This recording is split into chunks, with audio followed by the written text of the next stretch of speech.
Good morning, good afternoon, good evening to you, wherever you are. Today is April Fool Day. It's April 1st, 2019, first day of the second quarter for the year.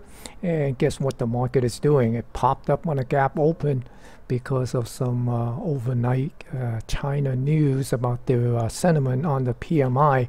So let's go and take a look what this all about and how this hype pushes the market up.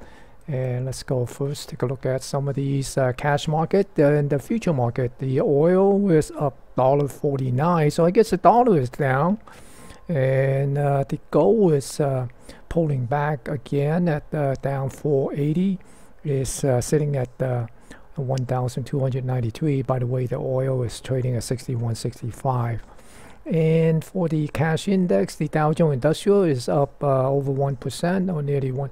Just a little bit over 1% at 265 point, up 265 point, and sitting at 26,194. The S&P 500 is up 27 point, sitting at 2861, and Nasdaq 100 is up 87 point at 7,465.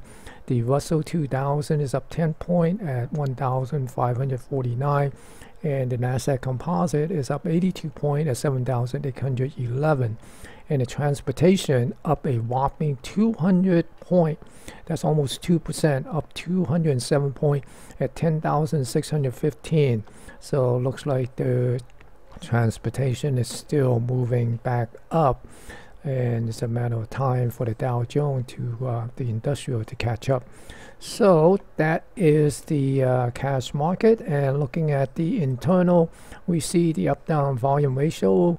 The New York Stock Exchange is running positive at positive 3.2, and the Nasdaq is running at positive 2.49, and the Russell 2000 is plus 2.06. Also, the advanced decline is positive. The advancer is leading the decliner in the New York Stock Exchange by 1,403 issues. It was up over 1,800, and since then it kind of pulled back a little bit, but it's still fairly strong by this 1,400 issue advancer leading the decliner. Similarly for the Nasdaq 100, it was over 1,600 on the open, with the advancer leading the decliner, but right now the advancer is only leading the decliner by 950 issue, but that is still very respectable. And the cumulative tick is positive. Didn't see any negative 800 tick. There has been a couple of positive 800 on the New York Stock Exchange. And the Nasdaq also running positive cumulative tick. And the ES open auction out of range and been trading in a fairly narrow range here, and you know, it's open under the overnight high, pushes above the overnight high, and then kind of chop around a little bit, and then once it put in the IB high, the IB range, it peak hits at above the IB high and then pull back. You know, bounce around again between the IB high and the overnight high. So right now it's broken out and it's sitting above the IB high.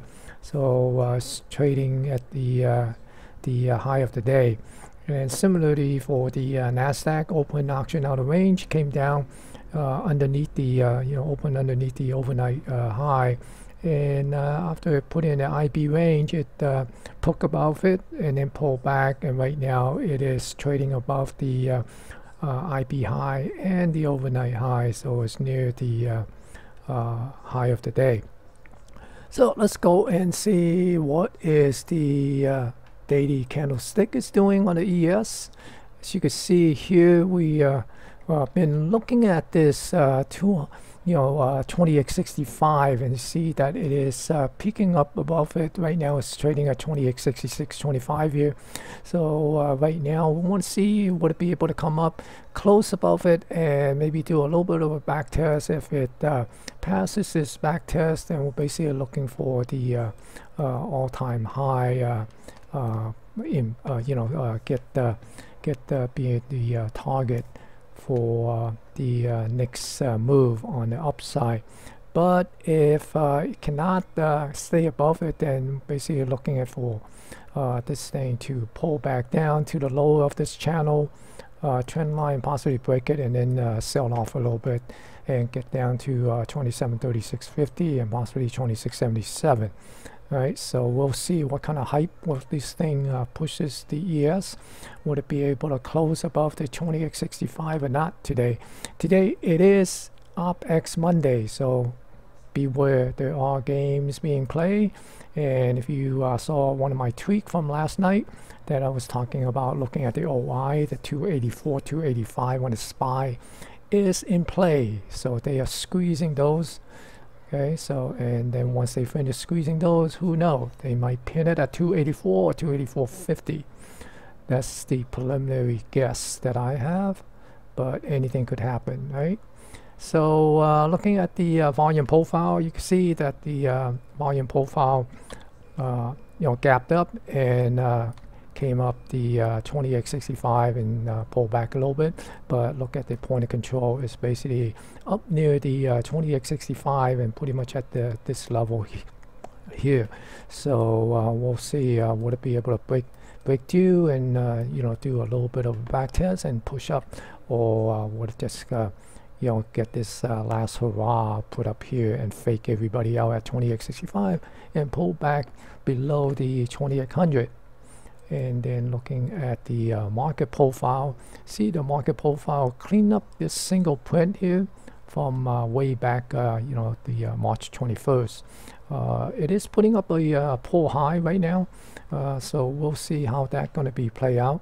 And there is a pull high down here from last Friday, and also a point of control, and quite a few negative point of control that could yank this thing down when it do a little bit of a liquidation break in the maybe later on today, or possibly maybe tomorrow, who knows, right?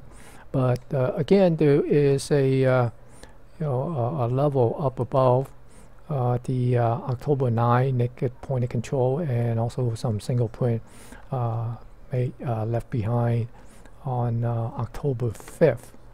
Okay, so let's go take a look at the daily profile, and then we see what's going on there.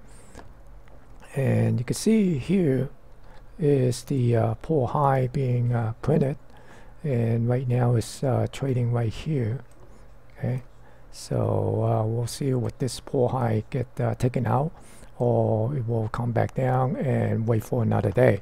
I see the volume profile, it also kind of soft here, and also a bit soft on the low. And see, it is a little bit of a balanced distribution. It's just that we need this to these both end get a little bit of a cutoff, so we'll see which one going to cut off first, and then maybe we see a little bit of a liquidation. If we do, then I see this IB low get taken out, 28.56, and possibly come down and test the overnight low at 28.44.50, and that would probably move this thing down to pin this guy. Let's go back and take a look at the spider and possibly pin this guy somewhere around the 284, 284 and a half. You can see right now the SPY is trading up, up here at this 285.50, right? And it is inside of this channel, right? So see, would it be able to get back up to this 295 and basically this all-time high up here, right? If it cannot get above the 285.50 and come back, then be watching for this trend line, this price channel, to see would it get broken and come down to this 273.54. Right, so that is basically it for today. Hopefully your days are going well, and that your trades are going well. And if you like this video, give it a thumbs up. If you don't, give it a thumbs down. I'd like to know you like it or not. So and if you are not a subscriber to my YouTube channel, click on the subscribe button down here at the right hand corner, lower right hand corner, and also click on that bell icon so you get notified whenever I do a video such as this, or upload a new video to my YouTube channel. And by the way, if you haven't seen the weekly update that I put out on the weekend, and also a video on Lyft and Levi, you might want to go check that out. Have the link on the weekly update in the description below, so check that out. And thank you for watching, and have a great day.